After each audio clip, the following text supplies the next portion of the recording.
రప ఇప్పుడు తెలుగు రాష్ట్రాల్లో corona virus కంటే వేగంగా వ్యాపించిన డైలాగ్. పల్నాడులో మొదలైన ఈ రచ్చ తెలంగాణ మారుమూలకు పాకింది. దేశవ్యాప్తంగా రాజకీయ చర్చకు తావిచ్చింది. ఇక ఏపీలో అయితే అధికార ప్రతిపక్ష పార్టీల మధ్య రప డైలాగుల గోల మినహా మరో మాట లేకుండా పోయింది. విషయమేంటో అందరికీ తెలిసినా మరోసారి బ్రీఫ్ గా చెప్పుకుందాం. జగన్ పల్నాడు టూర్లో రవితేజ అనే అభిమాని ఓ పోస్టర్ పట్టుకొని ఊగిపోయాడు. అంతవరకు బాగానే ఉన్నా అందులోని మ్యాటర్ అతని కొంప ముంచేసింది. 2029లో అధికారంలోకి రాగానే గంగమ్మ జాతరలో వేట తలలను నరికినట్లు రప నరుకుతామంటూ పోస్టర్ పట్టుకొని గంతులేశాడు. అతనితో పాటు మరో ఇద్దరు కూడా పోస్టర్లు పట్టుకొని చిందులేశారు. తెలుగు మీడియా దీన్ని హైలైట్ చేయడంతో ఈ రచ్చకు రాజకీయ రంగు పులుముకుంది. శాంతి భద్రతల సమస్య తెర మీదకు రావడం, రవితేజను పోలీసులు అరెస్టు చేయడం చకచకా జరిగిపోయాయి. కోర్టు అతనికి 14 రోజుల రిమాండ్ విధించడంతో రవితేజను సత్తెనపల్లి సబ్ జైలుకు తరలించారు. ఇంతటితో ఈ వివాదం దాదాపుగా సమసిపోయినట్లుగా భావించలేమో అని ఎందుకు చెప్పాలంటే వైసీపీ అధినేత జగన్మోహన్ రెడ్డి చేసిన ఓ తప్పిదం వల్లే రవితేజ పోస్టర్ ఖచ్చితంగా శాంతి భద్రతల అంశంగానే చూడాలి. ఎందుకంటే అధికారంలోకి వస్తే చంపేస్తామని చెప్పడం చాలా పెద్ద తప్పు. ఇందులో ఎలాంటి అనుమానం లేదు. ఆ విషయం తెలియనంత అమాయకుడు జగన్మోహన్ రెడ్డి కాదు. అయినా ఆయన ప్రెస్ మీట్ పెట్టి మరీ డైలాగ్ చెప్పేశారు. పుష్ప గడ్డం సించేసి సెటర్ వేశారు. ఇక సీఎం చంద్రబాబు కూడా జగన్ మాటలపై కౌంటర్ ఇచ్చారు. ఇదేం పద్ధతని తనదైన స్టైల్లో ప్రశ్నించారు. శాంతి భద్రతల విషయంలో రాజీ పడేది లేదన్నారు. తేడా వస్తే తాట తీస్తామని వార్నింగ్ ఇచ్చారు. ఇటు తెలంగాణలో కూడా రప పోస్టర్లు వెలిశాయి. అయితే ఇక్కడ బీఆర్ఎస్ కుర్రోళ్లు రచ్చ చేశారు. ఆదిలాబాద్, నల్గొండ, మెదక్ జిల్లాల్లో గులాబీ కుర్రోళ్లు పోస్టర్లతో రెచ్చిపోయారు. డైలాగ్ సేమ్ టు సేమ్, కానీ పర్సన్స్ వేరు. కాకపోతే ఇప్పటిదాకా తెలంగాణలో అరెస్టులు, నేతల మధ్య మాటల యుద్ధం జరగలేదు. అంతవరకు సంతోషించదగ్గ విషయం. ఇదంతా పొలిటికల్ రచ్చ అని వదిలేద్దాం. కాకపోతే పుష్ప డైలాగ్ అనేది కరెక్టా కాదా అన్నదే ఇక్కడ పాయింట్. ఇప్పుడు పుష్ప డైలాగ్ స్టోరీలో ఓ సన్నివేశం గురించి మాట్లాడుకుందాం. ఓ స్మగ్లర్ పోలీసులకు సవాల్ విసురుతాడు. దమ్ముంటే పట్టుకోమన్నాడు. డ్యూటీలో నిజాయితీపరుడైన ఆ పోలీస్ ఆఫీసర్ వల్ల కాలేదు. అతను తీవ్రంగా హర్ట్ అయ్యాడు. ఆత్మహత్య చేసుకున్నాడు. ఇది పుష్ప 2లో ఓ సన్నివేశం. సెన్సార్ వాళ్ళు ఈ సీన్ ఎలా ఓకే చేశారన్నదే మొదటి ప్రశ్న.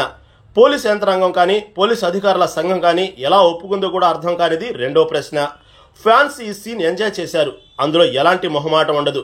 టాలీవుడ్లోనే కాదు, భారతదేశంలోని ఏ భాషకు చెందిన సినిమాలో అయినా పోలీసులను కొట్టినా, తిట్టినా, అవమానపరిచినా ఓ వర్గం ఎంజాయ్ చేస్తుంది. ఇది పచ్చి నిజం. ఇందులో వాదోపవాదాలకు ఎలాంటి తావు లేదు. మరో సీన్ సంగతికి వస్తే ఓ పోలీస్ స్టేషన్ మొత్తాన్ని స్మగ్లర్ టోకో లెక్కన కొనేస్తాడు. డ్యూటీలో ఉన్న ఆఫీసర్ నుంచి కానిస్టేబుల్ దాకా ప్రతి ఒక్కరిని కొనేస్తాడు. వారికి ఎన్నాళ్ల పాటు సర్వీస్ ఉంది, మొత్తం జీతం ఎంత, పెన్షన్ ఎంత వస్తుంది, ఇలా మొత్తం లెక్కేసి గోతాల్లో డబ్బులు ఇచ్చి పంపేస్తాడు. దీంతో ఆ స్టేషన్లోని పోలీసులు మొత్తం రిజైన్ చేసి ఇళ్లకు వెళ్లిపోతారు. ఈ సీన్ ఎలా అర్థం చేసుకోవాలి? పోలీసుల మీద, పోలీసు వ్యవస్థ మీద ఎంత చిన్న చూపు, వ్యతిరేకత ఉంటే డైరెక్టర్ ఆ సీన్ సినిమాలో పెడతాడు. హీరో కూడా చాలా స్టైల్గా డబ్బులు పంచుతాడు. నిజంగా పోలీస్ వ్యవస్థ అంత దారుణంగా ఉందా? వ్యవస్థ మొత్తం అంతేనని భావించాలా? కొద్దిమంది లంచగొండులు ఉండవచ్చు, కానీ నిజాయితీ పరులు, డ్యూటీని దైవంగా భావించే వాళ్ళు చాలా మంది ఉన్నారు కదా. వాళ్ళు ఎందుకు హర్ట్ అవ్వలేదు?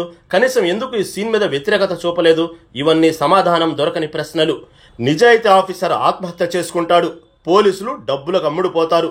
ఏతావాతా తేలింది సినిమా సూపర్ హిట్. ఇప్పుడు మన నేతలు చెప్పిన విషయానికి వద్దాం.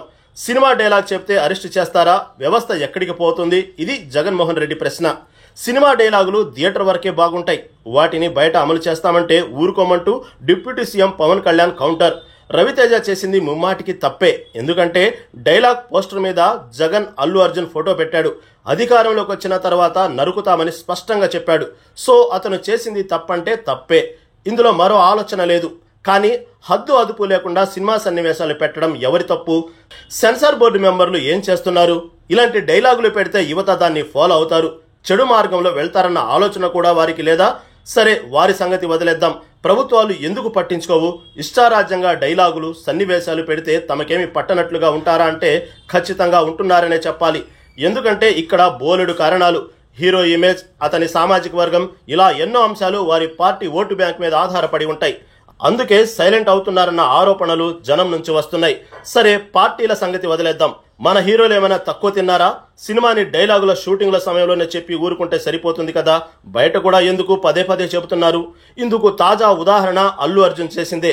గద్దర్ అవార్డు తీసుకున్న అల్లు అర్జున్ ఏకంగా సీఎం రేవంత్ రెడ్డి ముందే తగ్గేదిలే అంటూ డైలాగ్ పేల్చారు.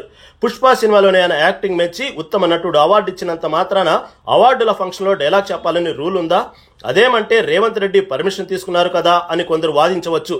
ఆ అవార్డుల ఫంక్షన్లో ఆ డైలాగ్ చెప్పడం అవసరమా? ప్రశ్నించడం తప్పు అంటే కావచ్చు. తమ హీరోనే అంతలా డైలాగ్ ఎంజాయ్ చేస్తుంటే ఫ్యాన్స్ ఎందుకు ఆగుతారు? ఇది సింపుల్ లాజిక్ కదా. అభిమానం పిచ్చ పీక్స్ చేరిన వారికి సమయం సందర్భం తెలీదు. తాము చేస్తుందో తప్పో ఒప్పో అసలు పట్టించుకోరు. అందుకే హిట్ డైలాగులను కాపీ కొట్టేశారు. రవితేజ విషయంలో కూడా ఇదే జరిగింది. కాకపోతే హద్దులు మీరింది, అది జైలు పాలు చేసింది. చివరిగా ఒకటి చెప్పుకోవాలి, జగన్ తప్ప జనం తప్ప. సినిమా వాళ్ళ అత్యుత్సాహమా, ప్రభుత్వం యంత్రాంగ నిర్లిప్తత? ఇదే ఇప్పుడు ఎవ్వరికీ అర్థం కాని పరిస్థితి.